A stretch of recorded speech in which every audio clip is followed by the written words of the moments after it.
ஆமா, எங்க போனாலுமே ரோட் சைடுல நம்ம கண்ணில் படுற ஒரு மருந்து இருக்குங்க. ஓகே, இதை நம்ம நிறைய பார்த்துருப்போம். இதுக்கு பேர் நாய் கடுகுங்க. பொட்டானிக்கல் நேம் பாத்தீங்கன்னா கிளியோம் விஸ்கோசா. இது வந்து டாக் மஸ்டர்ட் அப்படின்னு சொல்லுவாங்க. இதுக்கு ஏன் நாய் கடுகு அப்படின்னு பேருனா, இதை பாருங்க.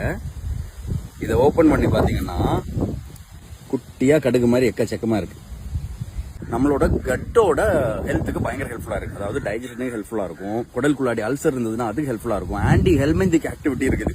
ஆன்டி ஹெல்மெந்திக்னா குடல் புழுவெல்லாம் இருக்குல்ல, இதை அகற்ற ஒரு பெரிய வேலையும் இது பண்ணும். இது இல்லாம இதோட இந்த கடுகு அப்புறமா இதோட இலை, இதை ரெண்டையும் நல்லா அரைச்சு சொறி, செரங்கு, சொரியாசிஸ் மாதிரியான இந்த தோல் நோய்கள் இருக்குதுன்னா அதுல போட்டீங்கன்னா அது சரியாகும். ஹெப்படோ ப்ரொடெக்டிவ் ஆக்டிவிட்டி இதுல இருக்குதுன்னு கண்டுபிடிச்சிருக்காங்க. ஹெப்படோ ப்ரொடெக்டிவ் ஆக்டிவிட்டினா லிவர் ஹெல்த்துக்கு பயங்கர ஹெல்ப்ஃபுல்லா இருக்கிறது. சரியா, இதுல வந்து பிளேவனாய்ட்ஸ், டானின்ஸ் இந்த மாதிரி ப்ராடக்ட்ஸ் எல்லாம் இருக்கிறதுனாலையும் ஆன்டி ஆக்சிடென்ட்ஸ் நிறைய இருக்கிறதுனால இதை நீங்க அடிக்கடி நீங்க துவையலெல்லாம் எடுத்துக்கலாங்க. இதோட இலைய எடுத்தீங்கன்னா உங்க உடம்புல இருக்கக்கூடிய தேவையில்லாத கெட்ட கொழுப்புகள் எல்லாம் வெளியே போகும். இதோட இலைய சாறை எடுத்து காதுல விட்டீங்கன்னா காது வலி, காது அடைப்புகள் இருந்ததுன்னா அது சரியாகும்.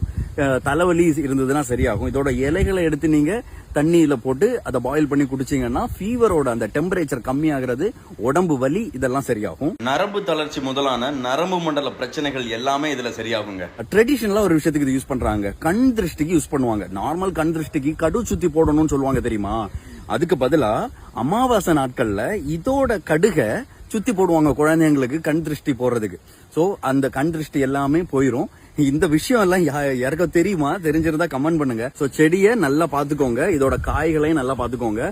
நாங்க சின்ன வயசுல எல்லாம் வந்து விளையாடும் போது முருங்கைக்காக்கு பதிலா இதை வச்சு விளையாடுவோங்க. அந்த ஞாபகங்கள்லாம் வருது இதை பார்க்கும்போது.